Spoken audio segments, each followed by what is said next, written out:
Hey everyone, and welcome to Rescue Bots Academy. Now I feel I should preface this video with saying that I haven't watched any of the original Rescue Bots series, but I think I probably know enough through osmosis that I won't be lost. So this sequel series is made by Boulder Media, who also make Transformers Cyberverse. I doubt they're in the same canon with each other, but we do see some shared ideas right off the bat, as the episode starts with our main character Hotshot playing a game of Cube, which, if you remember from Cyberverse, was Bumblebee and Windblade's favorite pastime. I think that's pretty cool they're establishing this lore that Cube is a popular sport on Cybertron. Although in retrospect, it kind of makes the movie Allspark look like a really fancy baseball. Anyways, back to the episode. I'm pretty sure Hotshot is cheating because he sprays the cube with water, and I don't recall seeing any of the professional players in the Cyberverse game using anything other than their own hands to catch the cube. He's also a ball hog, or should I say cube hog, and doesn't pass or play well with the others. He's a really bad winner. The others, by the way, look like they're based off of famous G1 characters like Blaster, RC, and I think Springer? They're never named. Even in the credits, they're just listed as additional voices. So maybe they're those characters, or maybe they're the offspring of those characters. Can Transformers have babies? That's a subject for another video. Doesn't matter anyways, because they're gone after this. Then Optimus comes over to recruit Hotshot to the rescue bots, and after a bit of coaxing, he agrees. Also, he refers to Optimus as a cube head, which I take it is supposed to be some kind of term for anyone who's a Cube fan, but it kind of sounds like an insult. Hey, what do you think you're doing, you cube head?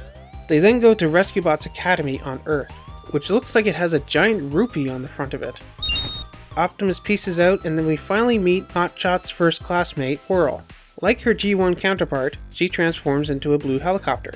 Unlike her G1 counterpart, she is just crazy sweet and adorable, whereas G1 Aurel is usually just crazy. Although his hollow avatar is kind of adorable in a crazy psycho murderer kind of way. Anyways, she's my favorite out of all the new Rescue Bot recruits from what we've seen so far. Speaking of the others, we're also introduced to Hoist and Medics. Apparently these characters had toys in the original Rescue Bots line, but I'm guessing these are either different characters with the same name, or they've been retconned from those previous versions. Apparently all the Rescue Bots have different roles. Hoist is their engineer, Medics is their medic. Yeah, that doesn't sound very creative when you say it like that. And Whirl is a police bot. Hotshot tries to skirt around the question when he's asked what kind of police bot he is. A little of this, a little of that. You know, whatever the emergency calls for. Wow, Nice. multi-class! Acceptable. Multi-class? Is that like a druid in WoW?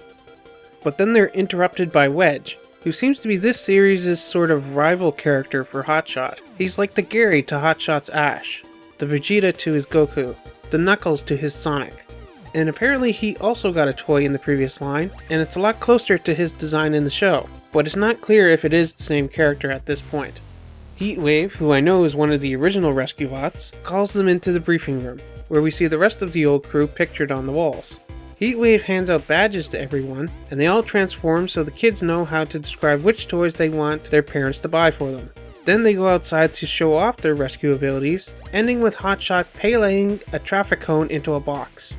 I am unclear how that would be useful in a rescue situation. I don't see how stacking a bunch of boxes into a wibbly-wobbly Jenga tower is going to help in a rescue mission either, but you don't see me complaining. They then head back inside to the simulation gymnasium. Or as we call it, Hero Hall. Or as I call it, the danger room. I mean, it's blatantly just the danger room. Here they're tasked with saving Tough Luck Chuck from a fire. I guess they couldn't have called him Buster. They all go about trying to save Chuck, but Hotshot messes up things by using water on a grease fire. I guess that's today's lesson. I know this show is meant for younger kids, so is it supposed to have some educational value? Also, apparently Hotshot was supposed to have rescue training before going to the academy? Okay, now I'm really wondering, what was Optimus thinking getting this guy to join the Rescue Bots when he clearly didn't want to in the first place, and isn't even remotely qualified to do the job? The dejected Hotshot wanders into an office where he comes across Cody, the main human protagonist from the original show. A real human. Huh, nice what I'm assuming is a nod to the Bumblebee movie. So Cody just tells Hotshot to not quit, and that basically cheers him up. He then goes back to the others, where Wedge challenges him to a game of who can stack the most boxes. What is it with this guy in stacking boxes? Seriously, am I missing something? How do you save lives by stacking boxes? Has a firefighter ever gone up to a burning building and been like, "Okay boys, time to put out this fire. Better break out those boxes and start stacking"? I am legitimately interested in seeing how Wedge's uncanny ability to stack boxes will come into a rescue mission in a future episode.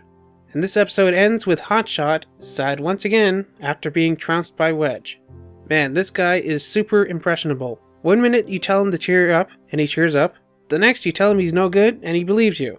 Maybe Hotshot should work on his own self-esteem issues before trying to become a rescue bot. Anyways, that's it for part 1. I'll see you here next week for part 2, where hopefully we'll see if Hotshot bounces back from his first day at the Academy. Until then, let me know your thoughts on Transformers Rescue Bots Academy. Did you watch the previous series? Who's your favorite rescue bot? Also, is it just me, or is the differences in animation from the vehicle modes versus everything else a little distracting? I mean, the whole show looks to be animated in this 2D flash style like a lot of other shows these days.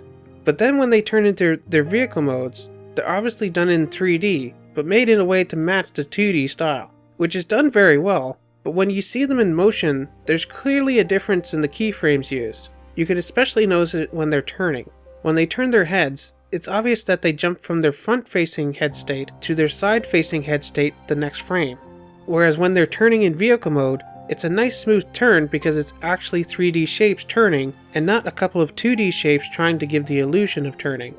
I don't know, maybe it's just me because I have a bit of an animation background. I'm sure most viewers won't even notice anything or care. I just kind of wish this was all 3D animated, or at least maybe just the robots were, because we know from Cyberverse that Boulder Media can do some good quality 3D animation. But I guess it's cheaper and quicker to do 2D animation, because apparently this show is supposed to have 52 episodes in just its first season alone, versus Cyberverse, which is completely 3D animated, which only has 18 episodes in its first season, less than a third. Well, it was an okay episode. The weird logic and weak characters are really holding it back so far. But again, this is only part 1 of 2, and it's just the first 10 minutes of the show. It can definitely get better from here. Alright, I think that covers everything for part 1. See you back here for part 2. And please remember to like, comment, share, subscribe, ring the bell, all that fun stuff. Thank you so much for watching, and I'll see you here next time.